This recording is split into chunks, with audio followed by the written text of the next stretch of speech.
तो चर्चा कर लिया जाए, ब्रह्मांड क्या है पर फोकस कर लिया जाए, और ब्रह्मांड कैसे बना, इन सारी बातों पर फोकस कर लिया जाए। ठीक है, आप देखोगे कि ब्रह्मांड की उत्पत्ति, ठीक है, ब्रह्मांड की उत्पत्ति आधुनिक समय में ब्रह्मांड की उत्पत्ति संबंधी सर्वमान्य सिद्धांत बिग बैंग सिद्धांत, बिग बैंग थ्योरी है। इसे विस्तारित ब्रह्मांड परिकल्पना भी कहा जाता है, एक्सपेंडिंग यूनिवर्स हाइपोथेसिस। याद रखिए, बिग बैंग को expanding universe hypothesis, big bang सिद्धांत, ब्रह्मांड परिकल्पना भी कहा जाता है। 1929 में एडविन हब्बल ने प्रमाण दिए कि ब्रह्मांड का विस्तार हो रहा है। समय गुजरने के साथ आकाश गंगाएं एक दूसरे से दूर जा रही है। देखिए क्या बोला, ब्रह्मांड का विस्तार हो रहा है। किसने? हब्बल ने क्या कहा 1929 में कि ब्रह्मांड का विस्तार हो रहा है, और समय गुजरने के साथ आकाश गंगाएं एक दूसरे से दूर जा रही है। इसमें अगर प्रयोग करने पर फोकस किया जाए तो हम और ज़्यादा अच्छे से समझेंगे कि ब्रह्मांड विस्तार का क्या अर्थ है।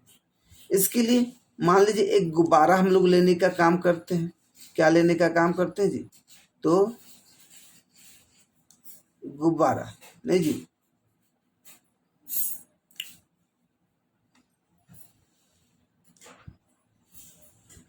और उस पर कुछ निशान लगा देते हैं।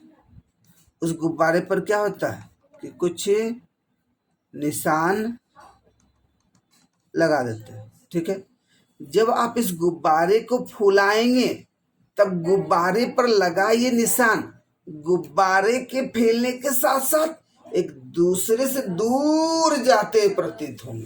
ध्यान दीजिए, इमेजिन कीजिए। ठीक है, सोचिए, गुब्बारे पर जहाँ था निशान लगा दिए, पास तो दिख रहा, लेकिन जैसे आप फुलाते हैं तो एक दूसरे से दूर जाते प्रतीत होंगे।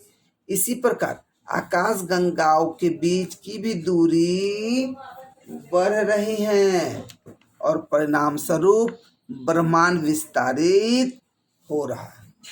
यद्यपि आप यह पाएंगे कि गुब्बारों पर लगे चिन्हों के बीच की दूरी के अतिरिक्त चिन्ह स्वयं भी बढ़ रहे हैं। चिन्ह स्वयं भी बढ़ रहे हैं, जबकि यह तथ्य के अनुरूप नहीं है। नहीं, और वैज्ञानिक मानते हैं कि आकाश गंगाओं के बीच की दूरी बढ़ रही है, परंतु प्रेक्षण आकाश गंगाओं के विस्तार को नहीं सिद्ध करते। अतः गुब्बारे का उदाहरण आंशिक रूप से ही मान्य है। बिग बैंग सिद्धांत के अनुसार ब्रह्मांड का विस्तार निम्न अवस्थाओं में हुआ है।